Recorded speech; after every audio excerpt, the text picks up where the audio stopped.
호세아 8장 함께 읽겠습니다. 나팔을 내 입에 댈지어다. 원수가 독수리처럼 여호와의 집에 덮치리니 이는 그들이 내 언약을 어기며 내 율법을 범함이로다. 그들이 장차 내게 부르짖기를 나의 하나님이여 우리 이스라엘이 주를 아나이다 하리라. 이스라엘이 이미 선을 버렸으니 원수가 그를 따를 것이라. 그들이 왕들을 세웠으나 내게서 난 것이 아니며 그들이 지도자들을 세웠으나 내가 모르는 바이며 그들이 또 그 은금으로 자기를 위하여 우상을 만들었나니 결국은 파괴되고 말리라. 사마리아여 내 송아지는 버려졌느니라. 내 진노가 무리를 향하여 타오르나니 그들이 어느 때에야 무죄하겠느냐. 이것은 이스라엘에서 나고 장인이 만든 것이라. 참신이 아니니 사마리아의 송아지가 산산조각이 나리라. 그들이 바람을 심고 광풍을 거둘 것이라. 심은 것이 줄기가 없으며 이삭은 열매를 맺지 못할 것이요 혹시 맺을지라도 이방 사람이 삼키리라. 이스라엘은 이미 삼켜졌은즉 이제 여러 나라 가운데 있는 것이 즐겨 쓰지 아니하는 그릇 같도다. 그들이 홀로 떨어진 들나귀처럼 아수르로 갔고 에브라임이 값주고 사랑하는 자들을 얻었도다. 그들이 여러 나라에서 값을 주었을지라도 이제 내가 그들을 모으리니 그들은 지도자의 임금이 지워준 짐으로 말미암아 쇠하기 시작하리라. 에브라임은 죄를 위하여 제단을 많이 만들었더니 그 제단이 그에게 범죄하게 하는 것이 되었도다. 내가 그를 위하여 내 율법을 망가지로 기록하였으나 그들은 이상한 것으로 여기도다. 그들이 내게 고기를 제물로 드리고 먹을지라도 여호와는 그것을 기뻐하지 아니하고 이제 그들의 죄악을 기억하여 그 죄를 벌하리니 그들은 애굽으로 다시 가리라. 이스라엘은 자기를 지으신 이를 잊어버리고 왕궁들을 세웠으며 유다는 견고한 성읍을 많이 쌓았으나 내가 그 성읍들에 불을 보내어 그 성들을 삼키게 하리라. 아멘. 예. 오늘도 날씨가 많이 춥습니다. 하나님 은혜로 모두 또 평안하시기를 바랍니다. 계속해서 하나님께서 호세아를 통해서 이스라엘의 죄악상을 드러내고 하나님이 탄식하는 안타까워하고 또 분노하는 그런 모습입니다. 계속해서 내용을 보면은 하나님이 참 화가 많이 나셨구나. 이들이 이렇게 하나님을 배은망덕하게 대했구나 하는 것을 보게 됩니다. 그래서 그들이 이제 심판을 받게 되는데 전쟁이 임박했다는 것을 보여줍니다. 원수가 독수리처럼 여호와의 집에 덮치리니 여호와의 집에 덮치리니 그 이유는 뭐냐면 언약을 어기면 내 언약을 어기며 내 율법을 범함이로다.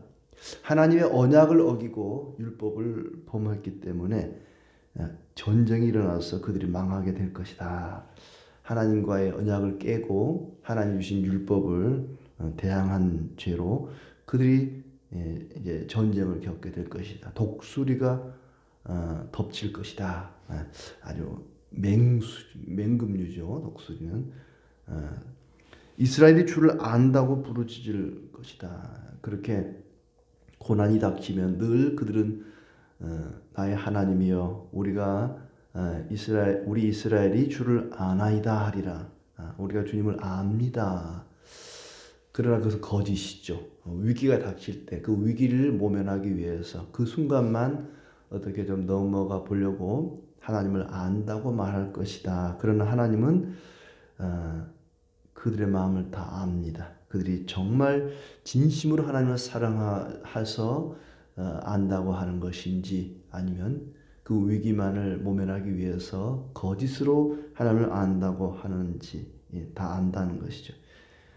우리가 기도를 할 때도 예수님의 이름으로 기도합니다 할 때 정말 예수님을 알고 예수님을 의지해서 하는 기도가 아니라 형식적으로 아니면 그 순간만을 이렇게 위기를 이제 넘기기 위해서 그렇게 할 수도 있죠. 이스라엘이 이미 선을 버렸다. 하나님과 상관없이 왕을 세우고 지도자를 세우고 은금으로 우상을 만들었으나 파괴될 것이다. 정말 기도해보고 하나님이 원하는 사람을 왕으로 세우는 것이 아니라 하나님과 상관없이 왕을 세우고 지도자를 세우고 은금으로 우상을 만들었다. 파괴될 것이다. 오늘 이 8장에서 얘기하는 것은 이 우상과 관련된 얘기를 합니다. 우상 숭배와 관련된 이야기죠. 물론 이스라엘 백성들이 이방인처럼 우상만 전적으로 섬기고 그런 건 아닙니다. 하나님도 섬기고 우상도 섬기고 이스라엘은 늘 그랬죠. 하나님을 아예 안 믿겠습니다 하고 하나님을 아예 버린 것이 아니라 우리가 하나님 믿기는 믿습니다. 하지만 우상도 같이 우리는 의지합니다. 100% 마음에 하나님을 모시지 않고 내 마음을 온전히 하나님께 주지 않으면 그것은 하나님을 섬기는 게 아니죠. 반반, 4대 6, 7대 3 이렇게 하나님 섬기는 것은 하나님이 원하거나 기뻐하는 것은 결코 아닙니다. 은금으로 우상을 만들었지만 파괴될 것이다. 그 우상 가운데 가장 최절정은 뭐냐면 송아지 우상입니다. 5절에 사마리아의 네 송아지는 버려졌느니라. 송아지. 여로보암이 이스라엘을 맨 처음 세울 때에 베델과 단에 송아지를 만들어 은금으로 송아지를 만들어 이것이 우리를 애굽에서 인도해낸 여호와다 섬기자 이렇게 했던 것처럼 그들은 하나님을 진노하게 했습니다. 하나님이 진노하신다. 내 진노가 무리를 향하여 타오르나니 그들이 어느 때야 무죄하겠느냐. 송아지에 대해서 하나님께서 진노하신다. 애굽 사람들은 이집트 사람들은 살아있는 암소를 아피스라 그래서 아피스 신을 섬겼죠. 근데 이스라엘은 살아있는 암소가 아니라 이제 은금으로 그 송아지를 만들어서 섬겼다. 그것은 6절에 말한 것처럼 참신이 아니다. 사람이 장인이 기술자가 만든 것이지 참신이 아니다. 그래서 송아지가 산산조각이 날 것이다. 우상을 숭배하는 일은 7절에 바람을 심고 광풍을 거둘 것이다. 오늘 8장의 키워드입니다. 바람을 심고 광풍을 거둘 것이다. 우상 숭배는 바람을 심고 광풍을 거두는 것입니다. 바람을 심는 것이다. 농부가 농사를 짓는데 씨앗을 심습니다. 벼를 심고 보리를 심고 밀을 심고 씨앗을 땅에 심어요. 그런데 바람을 심어보세요. 바람을 심을 수도 없겠지만 바람을 심는다? 바람, 그것도 헛된 것입니다. 잡으려고 해도 잡히지도 않고 보이는 것도 아니고 허망하고 허무하죠. 손으로 물을 움켜쥐려고 하는 것처럼 바람을 움켜쥐려고 하는 것은 참 허무합니다. 바람을 심는다. 그리고 열매는 회오리 바람을 거두게 될 것이다. 우상은 바람을 심고 광풍을 거두는 것이다. 사람의 상상의 산물이며 사람의 손으로 만든 것이다. 사람의 손으로 만든 것이다. 우상은 사람이 상상해서 사람의 손으로 만든 것이다. 사람이 손으로 만든 것을 섬길 것인지 사람을 만드신 분을 섬길 것인지 우리는 누구를 섬길 것인지 선택을 해야지 둘 다 섬길 수는 없습니다. 사람이 만든 것을 선택할 것인가 사람을 만드신 분을 섬길 것인가 답은 너무나 자명합니다. 이스라엘은 이미 삼켜졌다. 즐겨 쓰지 않는 그릇 같다. 홀로 떨어진 들나귀처럼 아수르로 갔고 값을 주고 사랑하는 자들을 얻었도다. 많은 돈을 은과 금을 치르고 아수르를 친구 삼으려 하고 애굽을 친구 삼으려 하고 많은 강대국들을 친구 삼으려고 돈을 치르고 값을 치르고 동맹을 맺었습니다. 위기의 때에 어려움을 당할 때에 하나님을 찾아가고 하나님을 의지하고 하나님을 바라봐야 되는데 다른 나라들 돈을 가지고 이웃 나라들, 강대국들을 환심을 얻으려고 찾아갔다는 거죠. 그 결국은 마치 바람을 심고 광풍을 거두는 것과 같습니다. 결국은 그들의 쇠하기 시작하리라. 10절 끝에 그들은 쇠하기 시작하리라. 제단을 많이 만들더니 그 제단이 범죄하게 한다 그랬고 율법을 이상한 것으로 여긴다 그랬습니다. 12절에 율법을 망가지로 기록하였으나 그들은 이상한 것으로 여기도다. 하나님 말씀을 아멘 하고 순종해야 되는데 이상한 것으로 여긴다는 거예요. 뭔 이런 말씀이 다 있나. 뭐 예수를 믿으라고? 예수만 길이고 진리고 생명이라고? 이상하네. 다른 신을 섬겨도 되는데, 다른 바알 신 섬겨도 잘 먹고 잘 사는데 왜 여호와만 섬기라 그러지? 하나님 말씀을 이상한 것으로 취급한다는 것이죠. 고기 제물은 기뻐하지 않는다. 죄악을 기억하여 벌할 것이다. 하나님은 고기 제물을 기뻐하는 분이 아닙니다. 말씀에 순종하는 것을 기뻐하시죠. 죄악을 기억하여 그들을 벌할 것이다. 이스라엘은 자기를 지으신 하나님을 잊어버리고 유다는 견고한 성읍을 많이 쌓았다. 불을 보내 삼키게 하리라.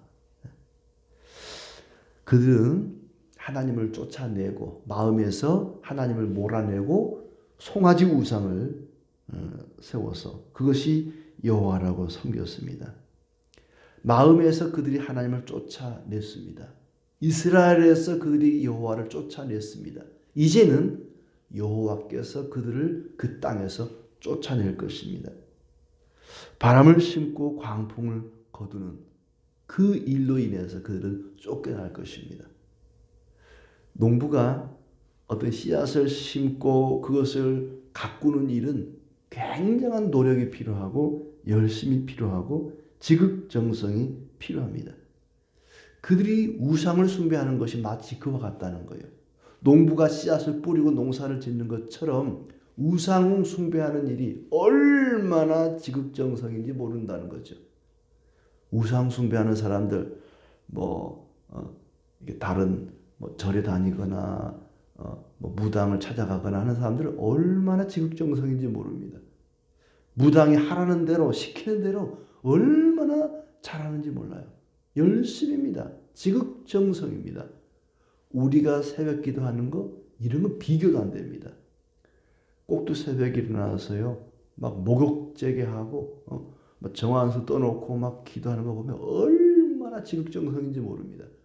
마치 우상을 숭배하는 것은 농부가 씨앗을 뿌리고 농사를 짓는 것 같다. 바람을 쉰다 이 말은 그냥 대충 뿌리는 게 아닙니다. 막 굉장히 열심히 지극정성으로 씨앗을 심는 막 잡초를 뽑아주고 옆에 막 엉겅퀴를 걷어내고 얼마나 농부가 곡식을 심고 농사를 짓는데 열심히 지극정성을 다하는지 몰라요.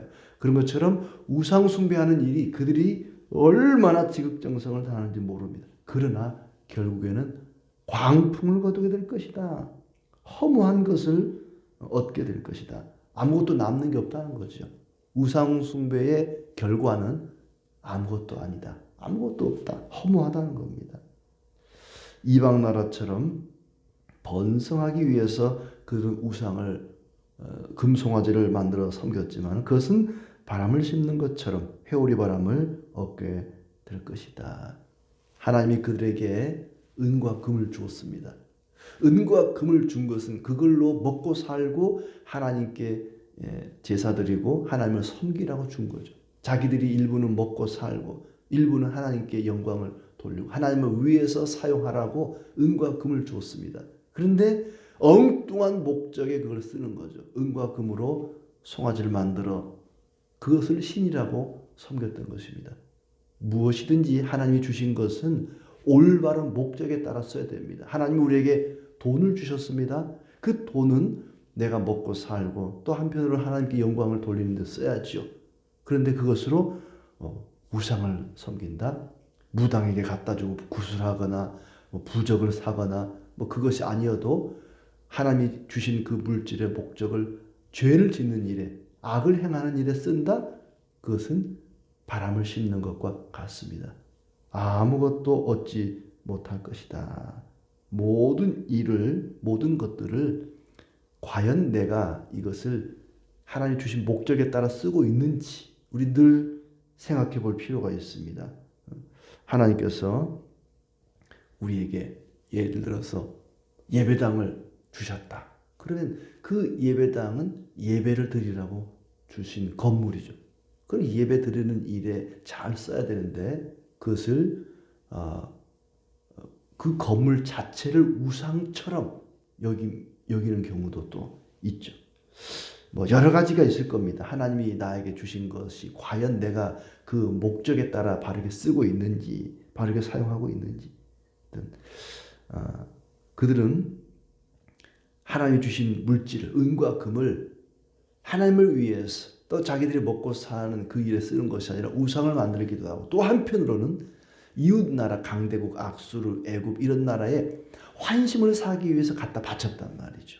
엉뚱한 데 쓰는 거죠.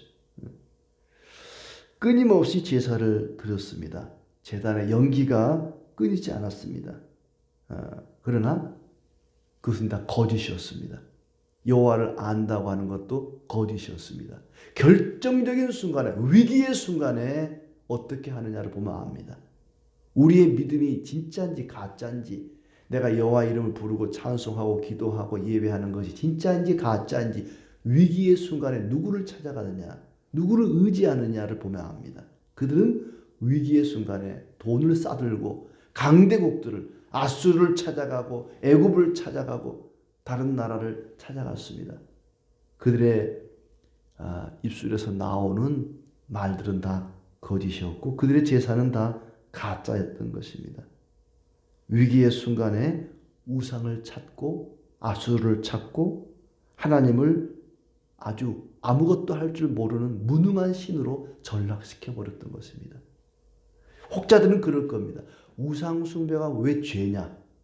아수르를 찾아 돈을 갖다 바치고 환심을 살려고 했던 것이 왜 죄냐? 나라가 위기에 처했을 때 강대국들을 도움을 구하고 동맹을 맺고 하는 것이 당연한 것 아니냐라고 말할지 모르지만 그럴듯하죠. 그게 왜 죄냐? 사람을 죽인 것도 아니고 도둑질한 것도 아니고 우상 숭배한 게 왜 죄냐? 그러나 위기의 순간에 우상을 숭배한다는 것은 상대적으로 하나님을 아무것도 할 수 없는 무능한 신으로 끌어내리는 겁니다. 강대국들을 돈 싸들고 가서 도움을 요청하는 것은 살아계신 하나님을 아무것도 할 줄 모르는 그냥 목석처럼 무능한 신으로 전락시키는 겁니다. 우리 아버지가 옆에 버젓이 건강하게 살아계시는데 어떤 어려움이 있을 때 아버지한테 도와달라 하지 않고 옆집 아저씨를 찾아간다? 이거 우리 아버지를 무시하는 거죠.